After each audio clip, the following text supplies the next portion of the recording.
In this lesson, we're going to work on factoring by grouping. So there's going to be a very distinct look to this problem. Directions are going to ask us to factor.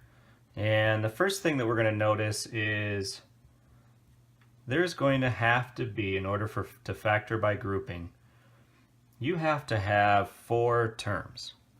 So 1, 2, 3, 4, and they kind of have to be in a descending order. There's times that we don't have to necessarily have that, but for the beginning of this, you're going to have 4 terms. It's going to be in a descending order, and this is going to be a factor by grouping. So if they're not in order, we need to put them in order, and we're going to start off by breaking this in half. All right, so, and this is really just for factor by grouping. So we're going to treat this as 2 problems, and then we'll put it back together in a second. So I'm going to factor out the greatest common factor out of these 2. So what do they have in common? They have an x. So I can factor out an x squared, actually. So I can factor out an x squared. And that will leave me with, I have 3 x's here, I'm taking 2 out, so that's going to leave me with an x. I have 3x squared, I'm going to take the x squared out, so that's going to leave me with 3. Now we're going to do the exact same thing with the other piece. So what do they have in common? They have a 2 that we can factor out. So I need to still separate the 2 with an addition or a subtraction sign.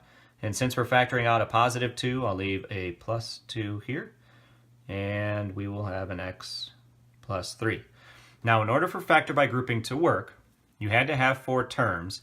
And when you factored out a greatest common factor out of these 2 individual sides, you had to have the exact same factor here. You had to have an x plus 3. If you had an x plus 3 here, you're going to have an x plus 3 here. If you don't, factor by grouping doesn't work. If you do, factor by grouping works fantastic. So now we're 1 step away from finishing.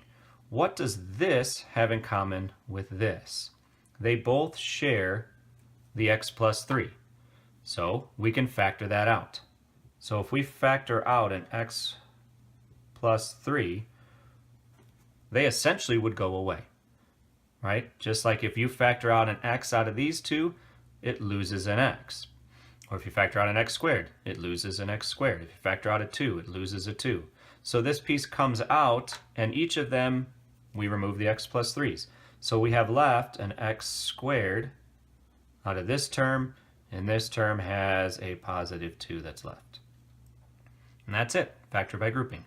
Now sometimes this quadratic here you can factor a little bit further, but in this case we can't. So that's what we're looking to do. So let's do another. So what if you have 8x cubed minus 2x squared plus 12x minus 3. Same thing, we're going to break it in half. All right, I'm going to keep the sign with this piece. So what do they have in common? Well, between the 2 and the 8, we can factor out a 2, and we can factor out an x squared. So that will leave us with a 4x minus 1. All right, now the only way that this is going to work, so I'm going to cheat this a little bit, is I have to have a 4x minus 1 here. There's no other way around it. If I can't make them match, then I can't do factor by grouping. So is there anything I can factor out of a 12x to make it a 4x? Well, that would change by dividing out a 3. So does that work for the second term as well? If you divide out a 3, does it become a 1? Yes. So we'll factor out a positive 3. So what do they have in common? They both have the 4x minus 1's. So we can factor out a 4x minus 1 out of each piece. And they would go away. You'd be left with a 2x squared plus 3. And again, there's potential for this to factor further, but this one does not. Do one more. So if you have a 6x cubed minus 15x squared minus 4x plus 10. All right, same thing as before. I'll break this off. Look at the first 2 terms. What do they have in common? We can factor out a 3x squared. That will leave us with a 2x minus 5. So again, the only way I can factor this or factor by grouping to work is I need to have a 2x minus 5 here. So what am I going to divide out of a negative 4x to make it a positive 2x? What am I going to factor out of a positive 10 to make it a negative 5? I can factor out a negative 2 out of those two pieces.